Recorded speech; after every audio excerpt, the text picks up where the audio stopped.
Eterno Senhor, Deus amado e querido, nós rogamos a Ti em mais este dia, esta tarde, porque o Senhor, somente o Senhor, tem a solução para os nossos problemas.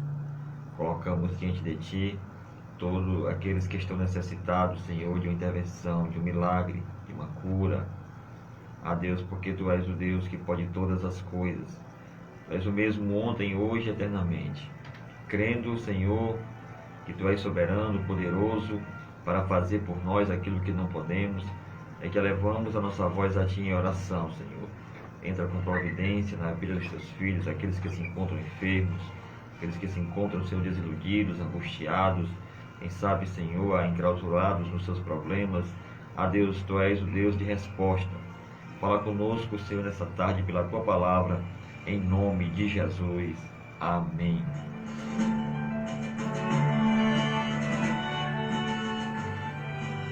Glória a Deus, a paz do Senhor Jesus, a todos os irmãos que se encontram conosco nesta tarde de sexta-feira, 13 de novembro, para alguns até uma data meio que supersticiosa, né? Tem alguns que creem em algumas situações de misticismo. Sexta-feira 13 é mais um dia que o Senhor criou e devemos nos alegrar nele. Nós queremos agradecer a Deus por este dia, pela oportunidade de estarmos vivos, respirando e podendo nos locomover e realizar as tarefas diárias. Queremos também mandar um abraço especial para todos os irmãos que estão conosco sempre ligados no programa Estação Gospel, ali os irmãos da Assembleia de Deus Pedra Branca. Um abraço para os amados irmãos que se encontram ali conosco, ouvindo pelo rádio Capital do Caju FM 106,3. Também mandar um abraço para os irmãos ali do Planta 2, os meus irmãos consanguíneos, minha família que se encontra ali, o seu irmão Zezinho, irmão Zezinho, irmã Maria Freire e os meus irmãos, todos ali. Deus abençoe a todos em nome do Senhor Jesus. Minha esposa, irmã Branca, Gabriele, o Adriel, que o Senhor abençoe ricamente cada um deles. Que você esteja bem, começando o fim de semana, este fim de semana, um fim de semana atípico em que deveremos, como cidadão terrenos e às urnas, escolher os nossos representantes. Ore ao Senhor, peça a Deus sabedoria e faça a escolha que vá contribuir com o nosso município pelos próximos 4 anos. Quero nessa tarde ler a palavra de Deus em Atos 17, Atos capítulo 17, a partir do versículo 16. Quero também lembrar que o nosso culto de Santa Ceia será realizado amanhã. Em virtude das eleições no domingo, nós achamos por bem antecipar o culto de Santa Ceia, que seria domingo. Vai ser realizado amanhã em Pedra Branca, às 6 horas da tarde. Convidamos a todos os irmãos, a igreja de Pedra Branca, a estar conosco.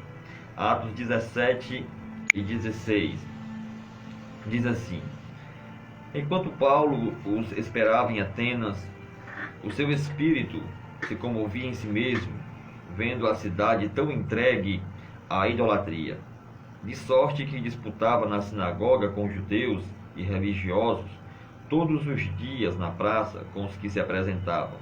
E alguns dos filósofos, epicureus e estoicos contendiam com ele. Uns diziam: que quer dizer este paroleiro? E outros: parece que é pregador de deuses estranhos, porque eles anunciavam a Jesus e a ressurreição. E tomando-o, o levaram ao Areópago, dizendo: poderemos nós saber que nova doutrina é esta de que tu falas? Pois coisas estranhas nos trazes aos ouvidos. Queremos, pois, saber o que vem a ser isso.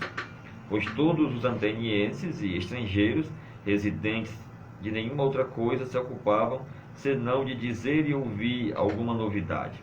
E, estando Paulo no meio do Areópago, disse: varões atenienses, em tudo vos vejo um tanto supersticiosos, porque passando eu e vendo os vossos santuários, achei também o altar que está escrito ao Deus desconhecido. Esse, pois, que vós honrais, não conhecendo, é o que eu vos anuncio: o Deus que fez o mundo e tudo o que nele há, sendo o Senhor do céu e da terra, não habita em templos feitos por mãos de homem, nem tampouco é servido por mãos de homem, como que necessitando de alguma coisa, pois Ele mesmo é quem dá a todos a vida, a respiração e todas as coisas.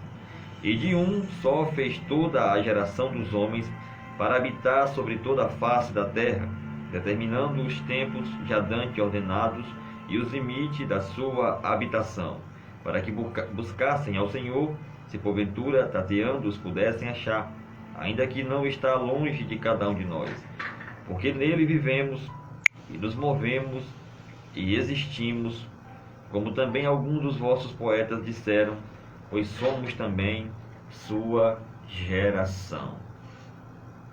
A leitura da palavra é muito interessante, este capítulo 17, quando Paulo chega em Atenas e, como um pregador costumado da palavra de Deus, ele não perde a oportunidade de levar a mensagem do Evangelho. Já podemos de antemão aprender com Paulo aqui que nós nunca devemos desperdiçar a oportunidade de pregar o Evangelho. Ele mesmo diz para Timóteo, escrevendo a sua carta endereçada a Timóteo, ele diz: prega a palavra a tempo e a fora de tempo. Essa deve ser a missão do verdadeiro cristão: pregar a palavra do Senhor Jesus, não importando o tempo, as circunstâncias, não importando o local. Paulo se encontrava em Atenas. Nós acabamos de ler que Atenas era um lugar muito voltado para a idolatria. Mas ao chegar naquele lugar, essa cultura idólatra não coibiu Paulo de pregar o Evangelho. Pelo contrário, o próprio espírito de Paulo se movia em si mesmo, se comovia em si mesmo, vendo a cidade tão entregue à idolatria. Isso fez com que Paulo tivesse um incentivo, um impulso a mais para pregar o Evangelho.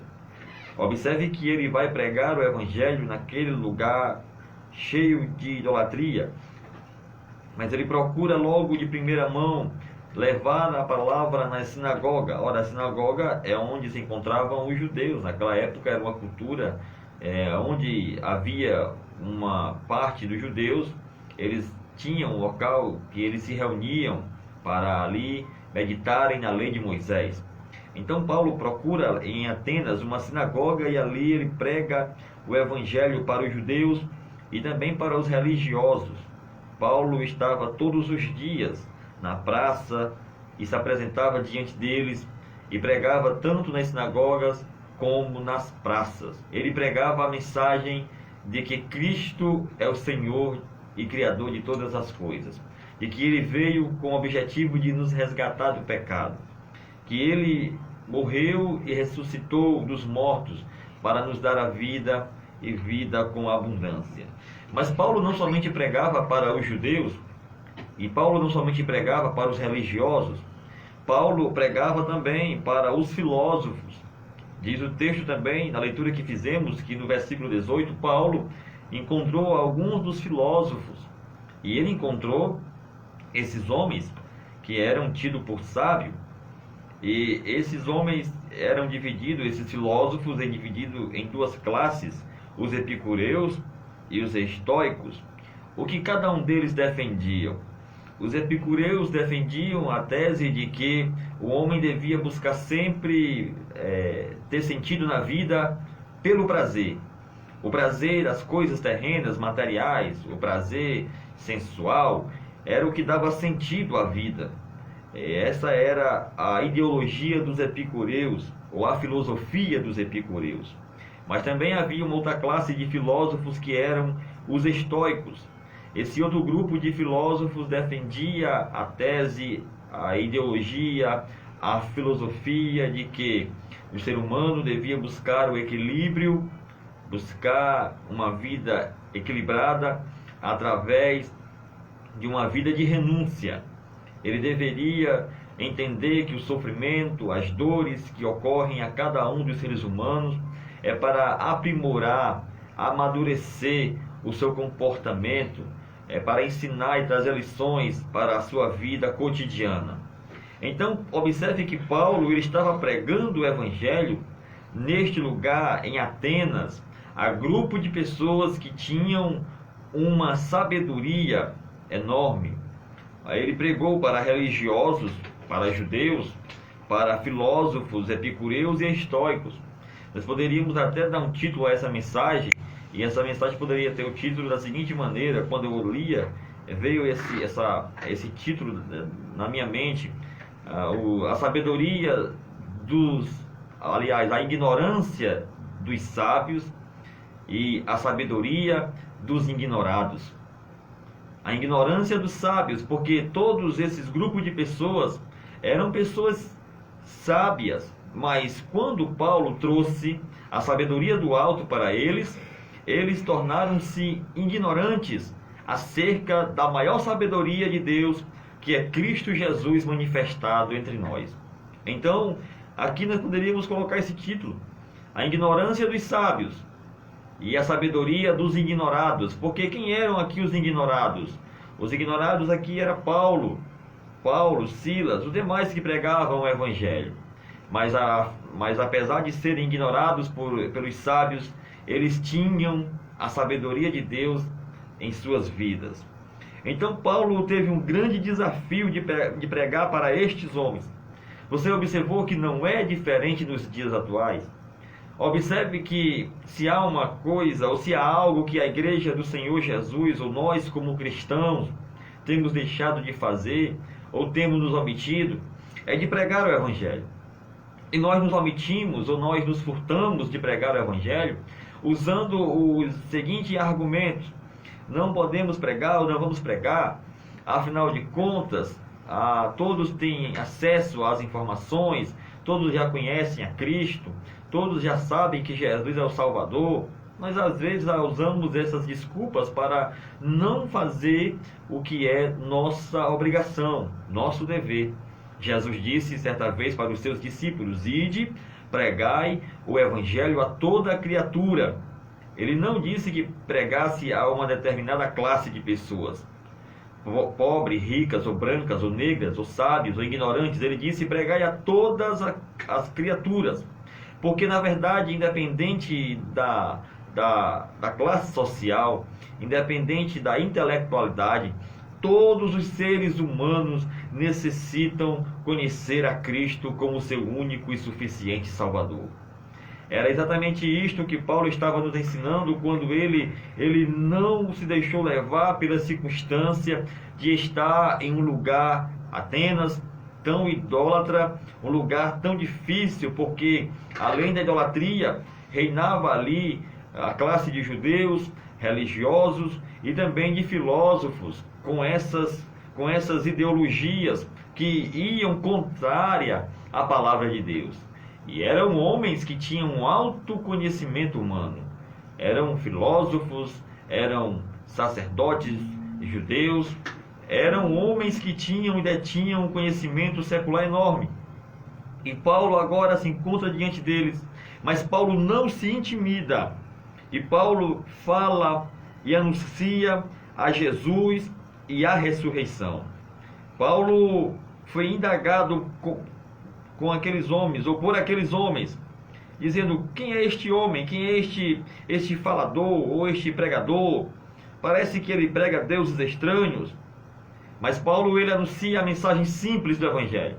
Eu dizia para os irmãos ontem no culto de doutrina que o maior problema em que nós estamos perdendo a nossa identidade de cristãos nesta última ou nesta geração é porque nós temos deixado de pregar a mensagem do Evangelho simples, de Cristo crucificado, o poder de Deus para todo aquele que crê. Certa vez, quando Paulo está pregando aos Coríntios, Paulo escrevendo na sua segunda carta aos Coríntios, Paulo vai dizer, na primeira aliás, Paulo vai dizer: olha, eu não fui ter convosco palavras de persuasão humana, mas quando eu fui ter convosco, eu fui anunciando-vos o testemunho de Deus. Não fui com sublimidade de palavras ou de sabedoria, porque nada me propus saber entre vós, senão a Jesus Cristo e este crucificado. Parece que nesse último instante da igreja, aqui na terra, nós temos esquecido o que Paulo tão de pronto praticou quando ele exercia o seu ministério aqui na terra. Paulo, apesar de ser alguém que tinha um alto conhecimento intelectual, ele não usou dessas ferramentas para impressionar os homens. Pelo contrário, ele pregou a mensagem simples do Evangelho, que faz todo o efeito necessário para convencer aqueles que se opõem à mensagem transformadora de Cristo. E Paulo disse para a igreja de Corinto, que se localizava na mesma região da Grécia, ali nos arredores de Atenas, ele disse: irmãos, quando eu fui ter convosco, eu anunciei o testemunho de Deus, e eu não fui diante de vocês com palavras de sublimidade ou de sabedoria humana, porque eu não propus nada no meu coração a não ser pregar Cristo Jesus e este crucificado. Esta deve ser a mensagem da última hora. Devemos pregar a Cristo crucificado. Devemos anunciar que Cristo foi crucificado. E o propósito dele ter sido crucificado foi exatamente dele vencer a morte, dele nos resgatar do pecado, dele nos oferecer um novo caminho, uma solução para a nossa vida que se encontrava perdida, desiludida, sem esperança. Cristo foi crucificado, mas ele ressuscitou dos mortos. E agora ele tem todo o poder nos céus, na terra e embaixo da terra. A filosofia, os filósofos, os religiosos, nada ou nenhuma sabedoria que este mundo possa ter para impressionar é capaz de superar o poder de Deus e a sabedoria de Deus, que foram revelados e manifestados na pessoa do Senhor Jesus Cristo. Jesus Cristo é a sabedoria de Deus aos homens. Se você quer ser sábio, conheça Cristo como seu Salvador. Entregue a sua vida a Jesus e você terá sabedoria, não a sabedoria que os homens ensinam, mas a sabedoria que vem do alto. Porque a sabedoria terrena, ela é passageira, ela é animal e até mesmo ela é diabólica, Paulo chega a dizer. Mas a sabedoria do alto, ela produz em nós uma nova postura e um novo viver. Então Paulo vai estar diante desses homens pregando, e alguns chegam a dizer: mas que doutrina é essa que tu falas? Pois coisas estranhas nos trazem aos ouvidos, ou nos trazes aos ouvidos. Observe que esses homens eram conhecedores de muitos assuntos aqui na terra, mas a sabedoria deles eram limitadas, porque só conheciam as coisas da terra. É exatamente assim que ocorre nos dias atuais. Há muitos homens sábios, há muitos homens intelectuais, mas suas sabedorias se limitam ao conhecimento das coisas terrenas. Não conhece nada sobre o transcendente, não conhece nada sobre o divino, não conhecem nada sobre o eterno. E a sabedoria deste mundo passa, com as suas concupiscências, com os seus prazeres, mas a sabedoria divina é permanente. E Paulo, ele começa a falar com aquele grupo de pessoas seletas, e ele não se intimida em anunciar a Cristo como Senhor. Aí Paulo começa a dizer, olha, ele vai falar que varões atenienses, no versículo 22, varões atenienses, em tudo vos vejo um tanto supersticiosos, porque passando eu e vendo os vossos santuários, achei também um altar em que estava escrito ao Deus desconhecido. Paulo, na sabedoria que vem de Deus, ele observa que aquele povo, por mais que tivesse o conhecimento filosófico, religioso, judaico, aquele povo tinha uma cegueira espiritual enorme. Eles não conseguiam compreender que havia um Deus que tem o poder sobre todas as coisas. E apesar de terem um panteão, um sem número de deuses nos seus templos, nos seus santuários, havia um Deus que estes ou que aqueles homens não conheciam. E Paulo observa e diz: olha, eu observo que vocês têm um comportamento supersticioso, porque é exatamente assim que se comporta um homem que não conhece a Deus. Por mais que ele conheça a filosofia, que ele conheça as ciências humanas, se ele não conhece a Deus, ele é um ser humano supersticioso. Ele crê que existe um dia de trevas, como o dia da sexta-feira 13. Ele acredita em mandingas, em patuás. Ele acredita em superstições, em misticismo, em secretismo. Ele tem medo de encruzilhada, de gato preto. Ele tem medo de passar por baixo de escada. Ele acredita no horóscopo. São superstições que homens que são intelectuais e sábios, conhecimento vasto na área humana, estão presos, porque a ausência da palavra de Deus gera uma ignorância nesses homens sábios acerca de Deus. A ausência da palavra de Deus gera ignorância espiritual em muitos sábios aos olhos humanos, mas que não são sábios diante de Deus, porque não conhecem a verdade. Jesus disse: conhecereis a verdade, e a verdade vos libertará. Quando conhecemos a verdade nos liberta dessas coisas, dessas superstições que atrapalham de conhecermos ao Senhor Jesus Cristo como nosso único e suficiente Salvador, aquele que somente Ele tem o poder de nos dar vida, e vida eterna, e vida com abundância. A filosofia não tem este poder.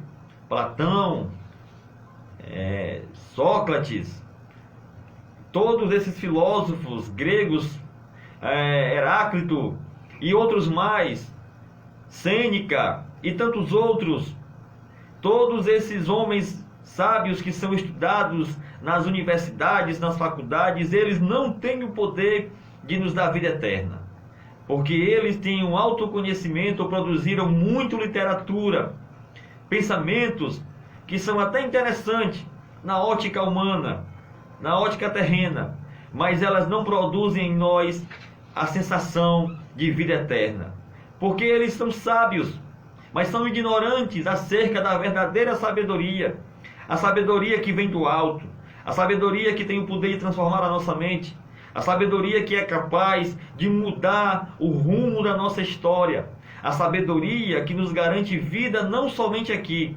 mas vida eterna com Deus. Esta sabedoria está em Jesus Cristo. Esta sabedoria é o Senhor Jesus Cristo.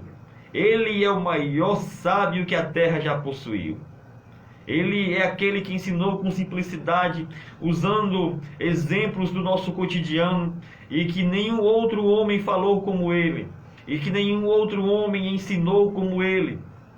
E Paulo vai dizer: olha, este local que vocês, até de forma supersticiosa, reservam para um Deus que vocês não conhecem, é esse que eu vos anuncio, esse que eu vos falo. É deste Deus que é Senhor dos céus e da terra, que não habita em templos feitos por mão de homens, e que nem tampouco é servido por mãos de homens, como que necessitando de alguma coisa, pois Ele mesmo é quem dá vida a todos nós. Ele nos dá vida, Ele nos dá respiração e todas as coisas. Olha que coisa interessante. O pulsar do nosso coração só pulsa, só bate porque é Ele quem permite que aconteça.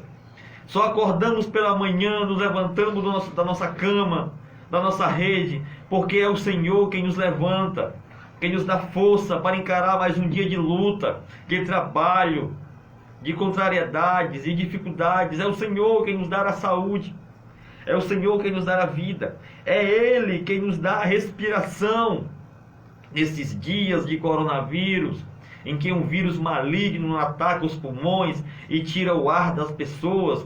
É o Senhor quem nos dá a respiração. É Ele quem faz isso por nós.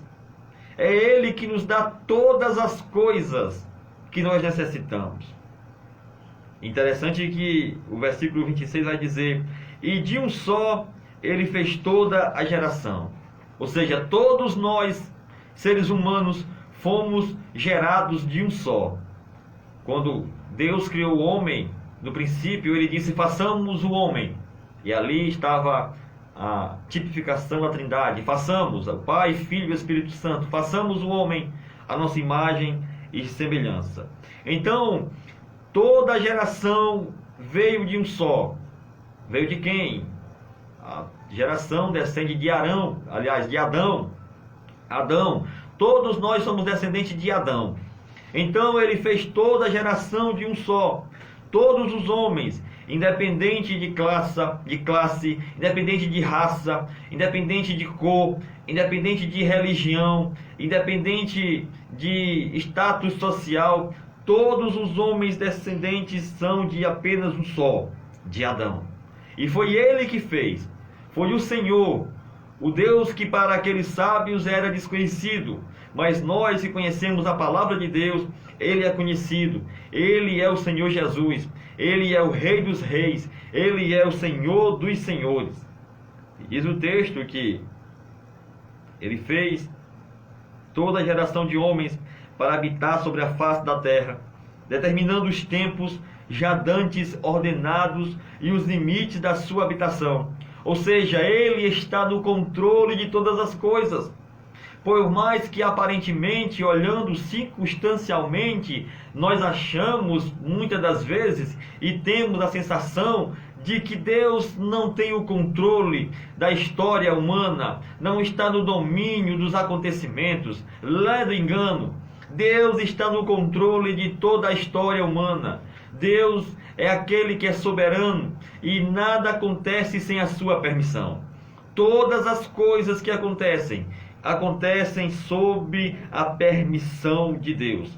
Porque ele estabeleceu os tempos, ele ordenou os limites da nossa habitação.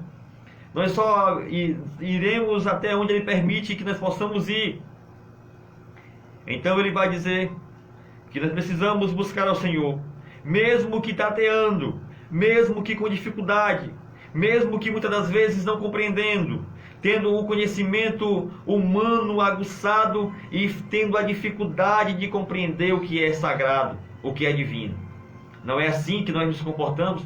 Nós temos uma grande dificuldade de compreender o que é divino, o que é espiritual. Ao passo que, para compreender as coisas terrenas, nós temos uma enorme facilidade. Aí o apóstolo Paulo vai dizer assim: olha, porque vocês precisam buscar ao Senhor, mesmo que seja de forma tateando, como ele usa a linguagem de alguém que está andando no escuro. Busque ao Senhor, mesmo que tateando, para que assim vocês o possam achar.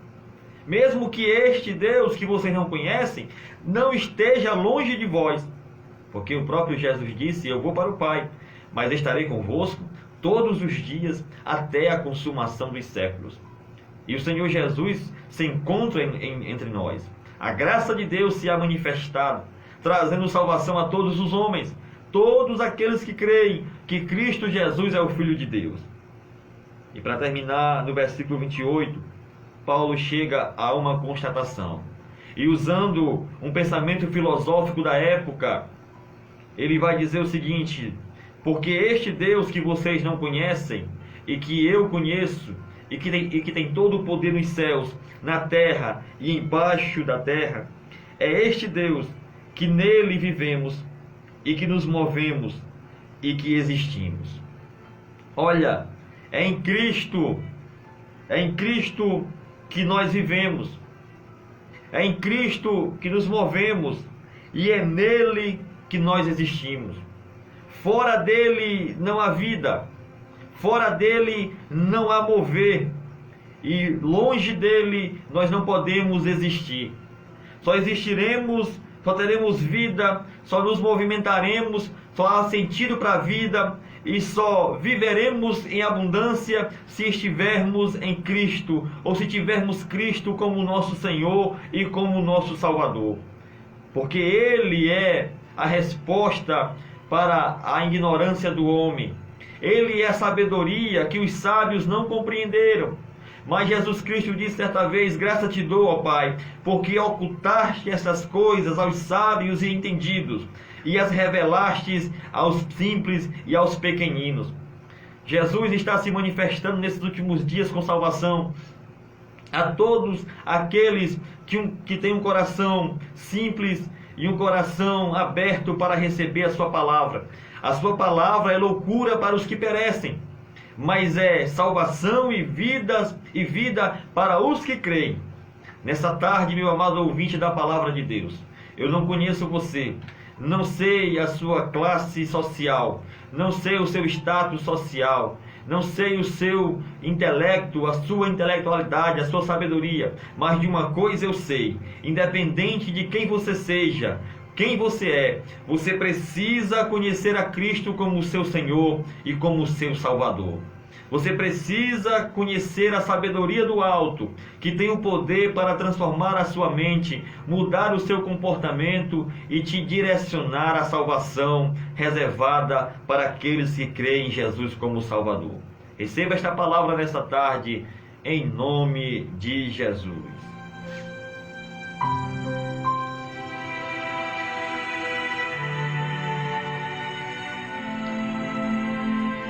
Ó Senhor eterno, nós te agradecemos pela tua palavra que foi falada nesta tarde, Senhor. A tua palavra que nos dá vida e vida com abundância.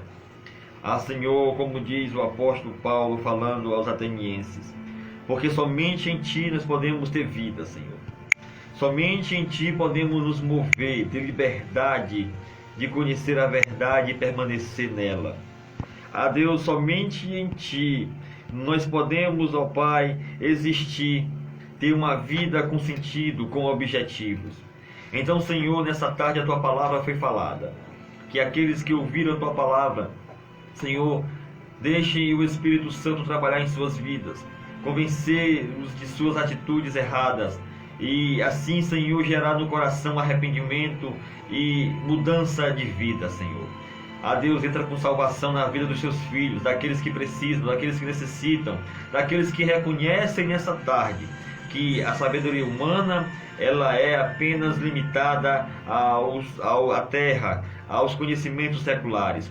Mas a sabedoria que faz toda a diferença e transforma a nossa vida vem do alto, do Senhor Jesus Cristo, que veio para nos salvar, que veio para nos perdoar os pecados e para nos dar a salvação, a herança nos céus, como garantia daqueles que creem em ti. Pai, em nome de Jesus, entra com salvação nesta tarde. Esta é a nossa oração, em nome de Jesus. Amém e graças a Deus.